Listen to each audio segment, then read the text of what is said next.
Hey, finally back. Watching Super Rugby. We watched the quarterfinals last weekend. Didn't have a chance to record a video, so I'll kind of feed that into my thoughts of this video as well. Watched the semi-finals today and yesterday. One game much better than the other, although I think you could learn a lot from that first game. Without further ado, let's just get straight into it.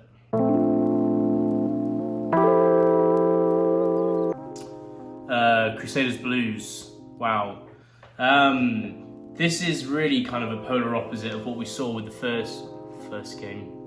Not the first game that they played. The last game I saw them play. I think this was probably like week 9, 10 regular season. And in that game, the Blues were very competitive. I remember talking about the Blues having this amazing sweeper defense where everyone can pick up when there's a line break, and that stops the Crusaders' attack from really getting over the gain line massively and shuts things down. But the Blues in that game, much like they did in this game, really struggled offensively. They just lacked a little bit of creative flair, a little kind of, a little je ne sais quoi. A little something to get them kind of make line breaks, like an offloading plan, an offensive attack where you have decoys and dummy runners. Like, they just lacked a little bit of that spark, and without the defense, the sweeper defense that they had in the last game that I watched these two play, without that backing it up, like, they just they didn't have enough to compete.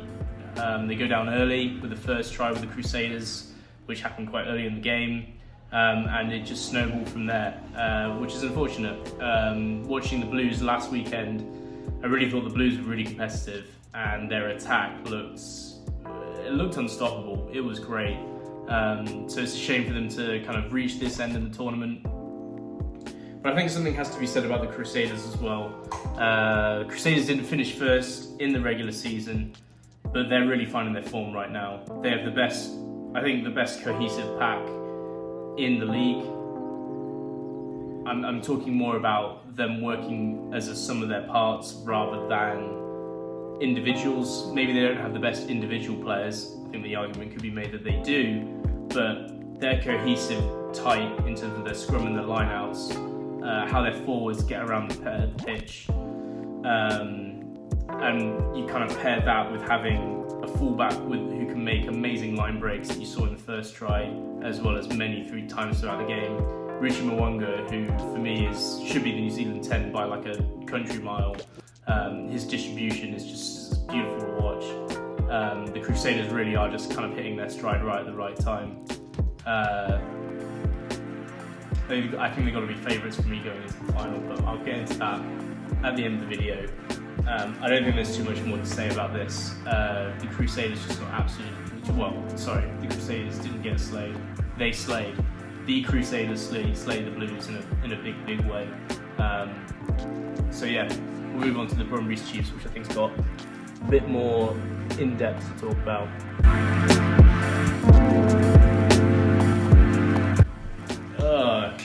So Brumbies Chiefs. Chiefs 19, Brumbies 6. I don't think that's probably a fair representation of what happened on the day. It was a tight game right up until the 77th minute, 1-score game all the way.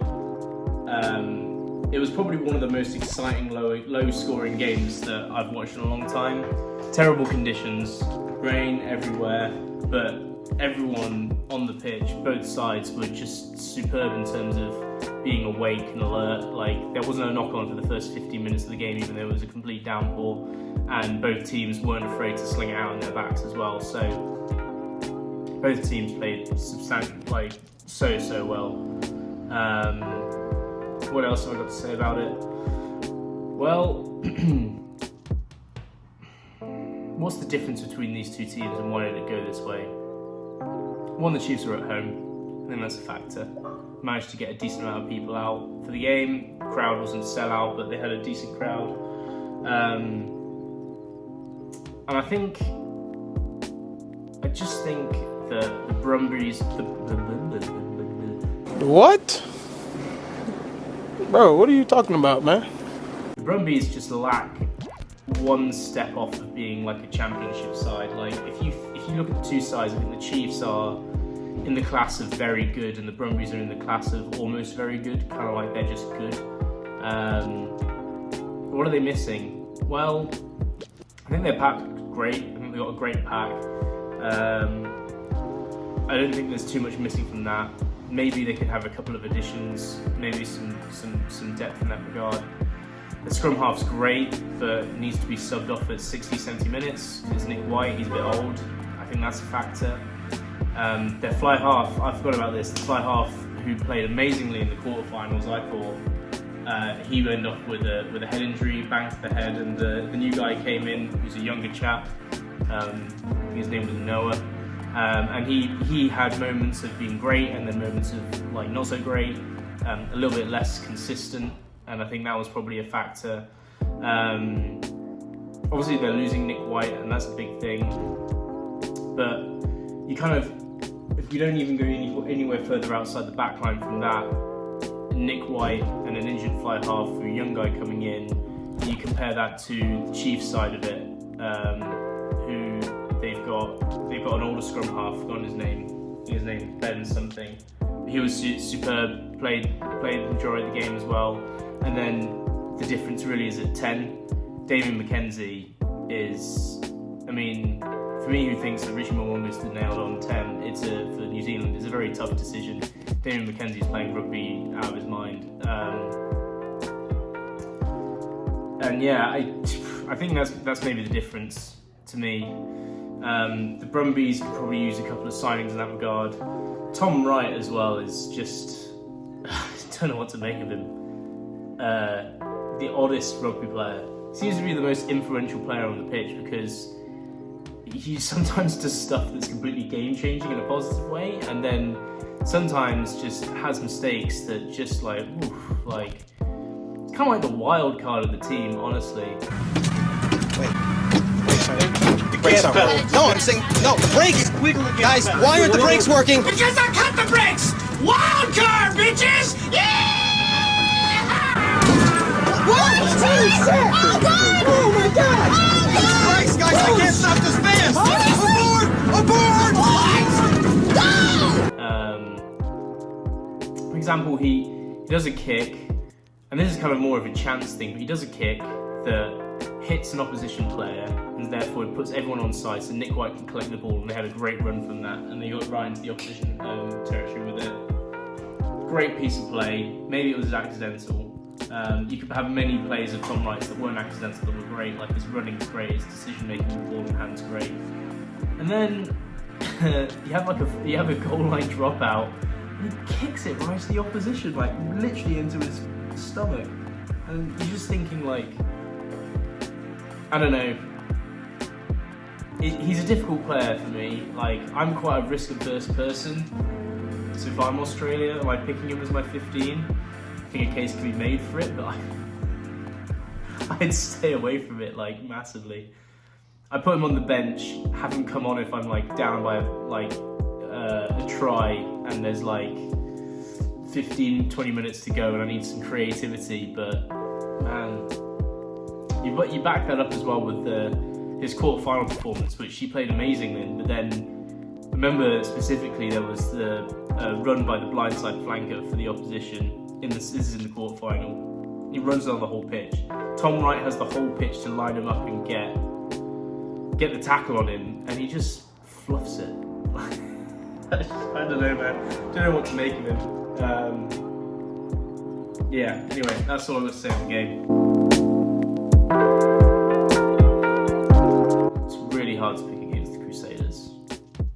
I think they're going to win it again. The Chiefs are going to come into it full guns blazing, but I just had this foreboding feeling watching the second semi-final that either of these teams, either the Chiefs or the Brumbies, they're basically just setting up for being defeated against the Crusaders. The Crusaders just look so dominant in the semi-finals, and especially in the last 3 or 4 games, the Crusaders have just put out performances that have just been like world-beating. They really peaked at the right time. It's not to say that the Chiefs can't do it.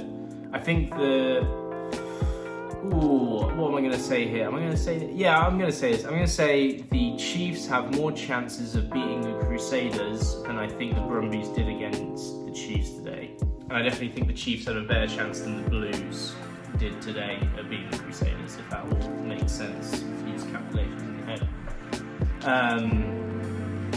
But yeah, I still think the odds are stacked against them massively.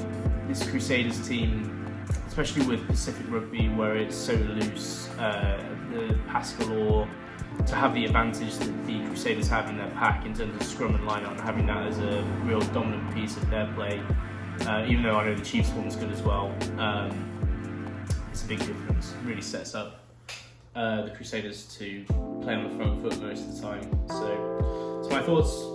Maybe I'll do a review show. I may not. I don't watch Super Pacific Rugby as much as I would with Premiership Rugby, so I don't know how valuable my thoughts are. How valuable my thoughts are anyway. Like, they're not that valuable. But I'm meaning more in terms of like expertise. Like, do I really know too much about the Chiefs or the Crusaders? Probably not. So yeah, maybe I'll do something with that. Maybe I'll do just another video completely. But good to be back. Happy to be back.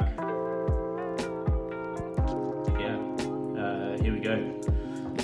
This is really just kind of warming up really for Rugby Championship. That's going to be the big one. So yeah, I hope you have a good weekend.